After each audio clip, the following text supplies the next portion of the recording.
Thank you so much for joining us, Uday. Truly a pleasure to be speaking with you. Thank you. So really, you're a man who surprises many. And really my reference to context here is Kabbadi. I believe it's your personal punt, and I don't think any Indian would have ever envisaged Kabbadi becoming a sport what we see today as is televised, glamorous. You have, big stars rooting and, grand amount of promotion. And the ratings also, the story is pretty encouraging. And to be honest, none of us expected it to take off like the way it has. So, tell me the story of how you thought of Kabbadi, this rustic Indian game, and how did you sell it to James Murdoch, and how did you, do what you've done today? Two things. One, nothing is a personal punt when you work in a big and great organization like Star. Kabbadi is what it is because the whole organization has backed it up. Everybody, somebody has to initiate everything, and then the whole team takes over, and that's the story of Kabbadi. It also tells you how well Star understands the mindset of this country. That a sport that was not considered a serious sport. It was something that everybody thought was for poor people, those who didn't have access to cricket, tennis, football, badminton. They just went and played those poor villagers kind of thing. Sure. They played Kabbadi. But we understood that a large number of people, Kabbadi had a constituency where people played, but there was very high level of familiarity, and we understood that the game had intrinsic strengths. So when we got into sports, we thought that we couldn't be just doing cricket broadcast. Cricket is great and very big and very successful. Everybody is passionate about it, but you needed to go beyond one sport. So we were looking for it, and in that process, we thought that Kabbadi had the Indian rootedness, the deep connect, and the sport itself had enormous potential. What it lacked was presentation, its articulation, its a language of Kabbadi that could be understood, that could be used to communicate it, and that could be used to understand it, and gave it a position of serious sport. Sure. We got it. It's interesting. So while I definitely see a lot of push coming from you personally as the CEO of Star and Star as an organization that, in terms of actually developing sport in this country, so not only Kabbadi, soon we'll see, soccer take off. You also invested heavily in badminton. My point is, while that's great, we're also such a one sport-centric, obsessive nation. And the fact is, while this is a game of a long haul, so clearly you must be in your investment phase. But for advertisers, to actually see value in what you're doing, at least in the initial years, seems unlikely, right? Because they're so obsessive in terms of returns as well that they'd only look at cricket. Totally.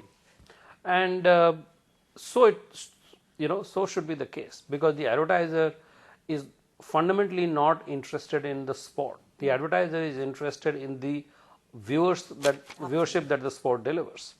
So as long as they are not convinced that this sport will go and deliver viewership, they would not come on board. It'll be a rare, advertiser with rare entrepreneurial marketing genius who would see the potential in it. Sure. And they will benefit heavily. But I'm not complaining about that. But that's where we come in. Our job is to create content, aggregate viewers around that content, and then go and start selling it. So what you described as the investment phase is exactly the first part of it. That when you identify a sport and you're investing in it, and then once the sport has reached a level of maturity and strength, then you start selling it, and that's when you will get advertising interest. So same thing happened with Kabbadi. We were very clear internally that if we went to sell Kabbadi to any advertiser, we would look like fools. Absolutely. And our sales teams would get laughed at. But we were very convinced that there was potential in Kabbadi. However, the advertisers do not buy potential, they buy reality. Sure. So we said, okay, so we shall wait until the potential is delivered. And we don't only have a promise, we have something tangible. So that's why we decided that we will not, we didn't even attempt to sell sponsorship in Kabaddi. We decided to sponsor it ourselves, which basically meant no money. Absolutely. We didn't sell any advertising inventory on Kabaddi. A few people who came in entirely on their own, but we didn't sell it. And we were totally prepared. We factored that in as cost of developing the business, developing the content, or the cost of investment. Uday, so you, in terms of development of sport, you've actually, you're developing Kabaddi, you're developing badminton, and, with your partnership with Reliance, you'll soon be, launching your soccer league, and you're developing that as well. The whole point is there's a lot of money that you've put aside in terms of this whole investment phase to get that critical mass for other sport apart from cricket. My point is, how long is your waiting game before you actually see this reap returns? So let me just correct a couple of impressions here, Sonali. The big monies that we have set aside are for sports as a whole. Look, we see ourselves as sports broadcasters. Right. With due respect to all the other sports broadcasters in India so far, everybody has been a cricket broadcaster. There has not been a sports broadcaster. Because what did anybody broadcast? It was cricket in one form or the other. India bilaterals, IPL, ICC, Ashes, you name it. But some form or the other of cricket. Sure. We came in, when we were looking at the sports strategy, that was one thing that I was very clear about, that we would like to be a sports broadcaster and not be limited to a cricket broadcaster. Star Sports had to be a sports broadcaster. That's why we didn't even, we had one channel called Star Cricket, and we dissolved that channel and created another sports channel, because we didn't want to have just, cricket will always be big. If that's the national passion, it would be stupid for us not to be very big on cricket, and that's why we are overweight on cricket rights. But the big monies are also on cricket. Cricket rights are really expensive. Absolutely. So both from a creative point of view, if you wanted people to watch sports channels on a regular basis, you could not just offer them cricket, because when the cricket tournament got over, then the channel would have to be put to bed. And then again to be woken up only when the next tournament came up. And hence, going to other sports was only logical. In terms of spending the money, yes, we are spending a lot of money on soccer, we are spending a lot of money on kabaddi, on hockey. But compared to the kind of monies it takes to broadcast cricket and the risks involved there, these are still small sums of money. So the big risk in this country in broadcasting is in cricket, not in other sports. Because cricket is where the cost of acquisition is very, very high. And if a test match gets over one day too early, then you lose a few $1 million. Yeah. That is not the case with other sports. So yes, we want to invest, but in comparison to the commitment in cricket, these are still much smaller sums. Fair enough. But still, to come back to my point, how long is going to be your investment phase? 20,000 crores on sport development broadly? 20,000 crores, yes, is a commitment over a period of time. Yes. And most of that sits on cricket. Right, fair enough. A disproportionate sum sits on cricket. We know it's no different from, our investment in sports is no different from setting up any other business, where you will, there is an investment phase, and then there is a break even, and then you will start making money. Sure. That's what we see. So we see ourselves in an investment phase for at least 3 to 5 years. Okay. Some sports or some of the initiatives individually will break even in 3 years' time. Some will break even in 4 years' time. Some may even take 5 years. So am I accurate when I say that, come 2020, Star will start reaping the returns of what it is actually, developing I now? hope so. Is that the window you've given yourself? That, that would be a very comfortable window. Okay. Obviously, our goal would be to start getting some returns well before that, in the next 3 years or so. But yes, definitely. Beyond that, it becomes unsustainable. Moving to the sport that we're all looking forward to and how that pans out, which is really soccer and your partnership with Reliance. If you can give me a sense of, I believe it's launching in October, if I'm not mistaken. Give me a sense of, how will that change the paradigm of viewing, if at all, if there is a vision that you have at your end? What is the role Star is playing and what is the role Reliance is playing? It's a joint venture between, Reliance IMG on the one hand and Star on the other hand. We are there primarily because of our understanding of content in media as a media product, and our ability to market and position that content very well. And that's the role that we would be playing there. That we will be we'll be putting it together for television. We would be marketing it, and we would try and secure good value for it. How has the response been for soccer? The response for soccer has been phenomenal. In terms of advertiser response? Advertiser response, it's a bit early. We are still talking to a few people. Some advertisers have already committed. But even the advertiser response has been very positive. But as I told you, this is again early days. Yeah. And I have told my teams very clearly that go sell it, of course, because it's a joint venture and we need to do the best that we can. But we should not be in a hurry to sell at just about, I'm not a big believer in stuffing the inventory with advertising when you are just trying to create a product. The focus should be on creating the product, and focus should be on pricing the product adequately. There should be fair pricing.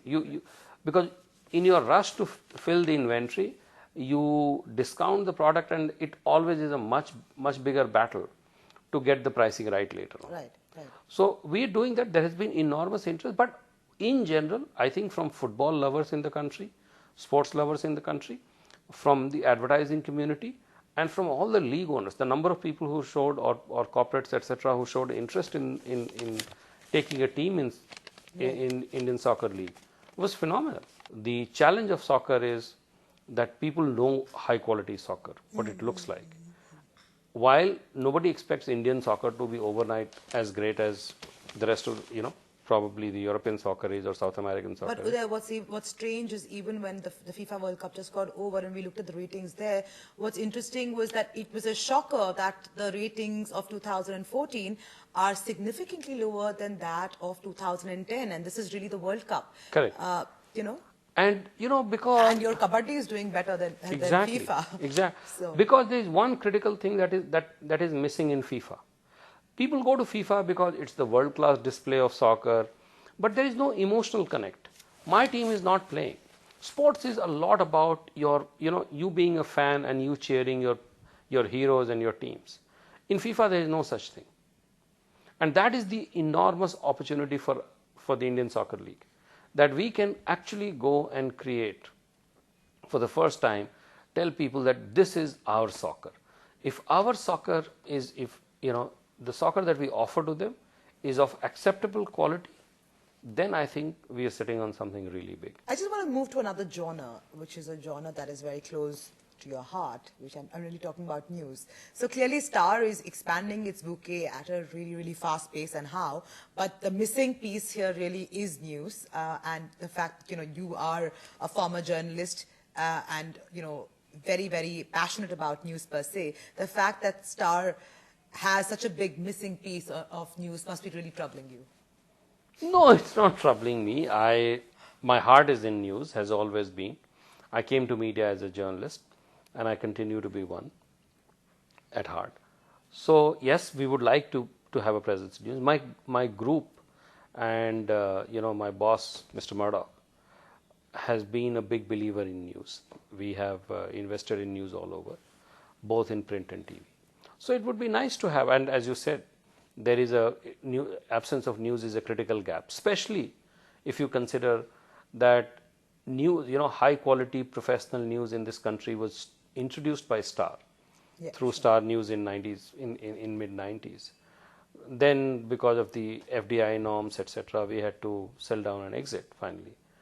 So right now the opportunities are meaningless. You can only invest up to 26%.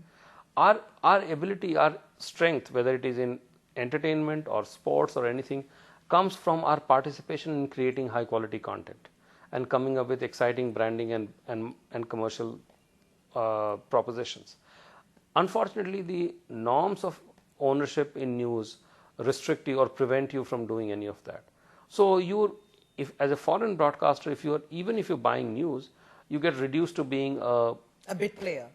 So is there a plan, I mean, in the foreseeable future, despite the norms that that are currently in place regarding FDI, is there a plan that you are working on to bring news into this country? Look, first of all, there is no such opportunity that we can see of participating in a news operation. Two, if we have to do that, we'll have to have a majority Indian partner.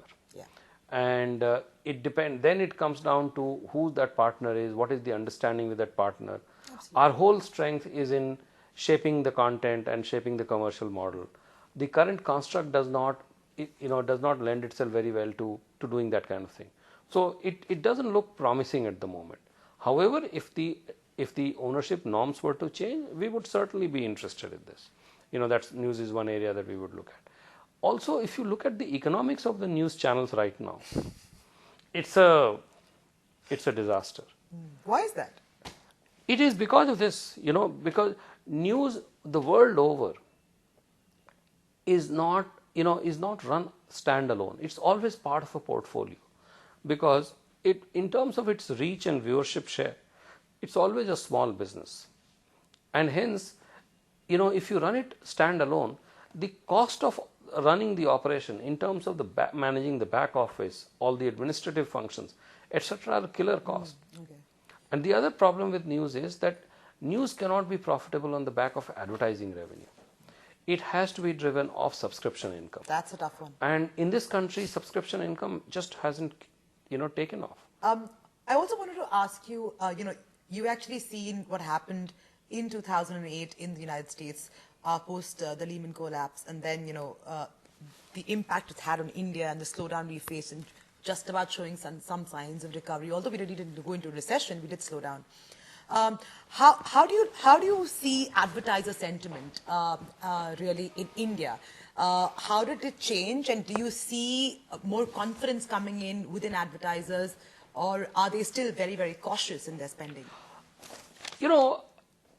Interestingly enough, when the whole world was looking very depressed, India was not so depressed. Fair enough. It was still a very positive outlook. In fact, because I'm part of a global company, I used to see it with amusement how depressed my colleagues from other parts of the world were, and our business looked good, our outlook was good, we were far more positive. But what happened in the last 3-4 years in India, because of domestic matters, the growth rates dipped, the government went into a phase of complete inaction or status quo, nothing was happening, there was overall negativity.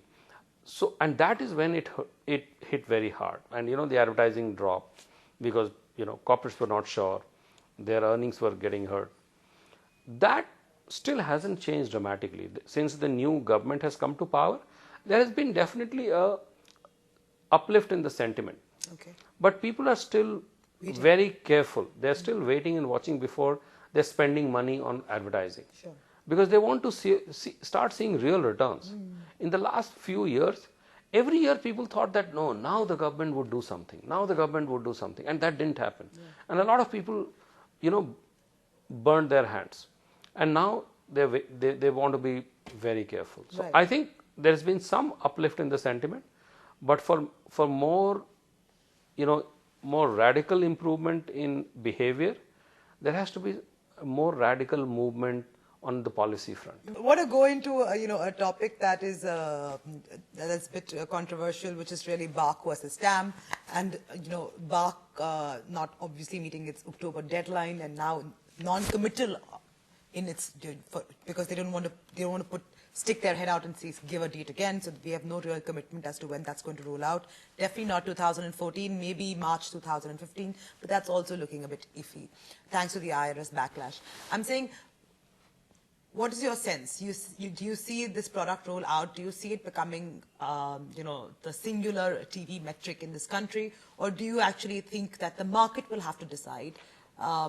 I think with two players? I think the market will have to decide. Look, if BARC is very much a reality, it is going to happen. You're right. There have been delays, and there have been delays because One, it's for the first time something like this is being created.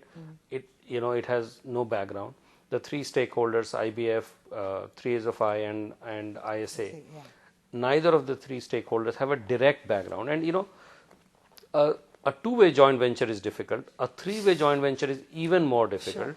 And a three-way joint venture between not three corporates but three industry bodies is an enormous challenge. And we needed to go through the initial hoofs in order to get to where we are. Absolutely. Bark is very much a reality. It will happen. It is taking some time. But as far as other measurement systems, whether they will come in or not, how can we control that? If somebody wants to launch a measurement system, it's up to them. It's for the market to decide who they trust more and how many they can support. One last question I want to throw at you. The whole industry was so excited and buoyant about this whole digitization that was taking place, and we've seen the first phase gone through, second phase. But I want to ask you: are you seeing the returns on ground post digitization? Are you seeing the output really increase, or was that really a concept in theory that one thought things would dramatically change for the broadcast industry, and seems to be lost in translation? I have to say that this country, sometimes I suspect, has been so taken up by the T20 format that we want the results in 3 hours in everything. And that's exactly what's happened with digitization. I have always believed that digitization was going to, take a period of time before it started delivering, in terms of financial results. Because people, just putting boxes was not enough. The problem is everybody just was too impatient. The broadcasters were impatient for return. The MSOs were impatient for return. They just thought that you needed to put the boxes in people's homes and money would come in. And the government thought that on the deadline day they would be able to go and tell the whole world that digitization done. It's a little more difficult than that. We are trying to change the behavior and the practices and the consumption habits of people. A bunch of people who all their life have consumed analog content, we're telling them just simple things. Instead of one remote for the TV, now you'll have to deal with 2 remotes. Sure. In terms of buying content, I gave you a sum of money, I will get all the content that my cable operator has in the analog world. 150 channels, 200 channels, whatever, was determined by the number of channels that the cable operator had. Now from that, move to tiering, etc. Now, everybody is getting used to the idea. I don't believe that digitization hasn't worked. In phase 1 and 2, where it has happened, it hasn't been as successful as it should have been, because various stakeholders have not been as aligned as they should have been. There hasn't been enough push, after the cutoff date, there has not been enough push from the regulator and from the government. But that is how this country works in everything. I think digitization is happening. Today, 65-70 million homes are digital between cable and satellite. That's a huge number. In satellite, DTH, it's a truly digital universe. In cable, in tier 1 and tier 2 cities, depending on which market, which operator you're talking about, there are various layers of success that we are talking about. But eventually, I think it will happen. It might take, 6 months more, 8 months more.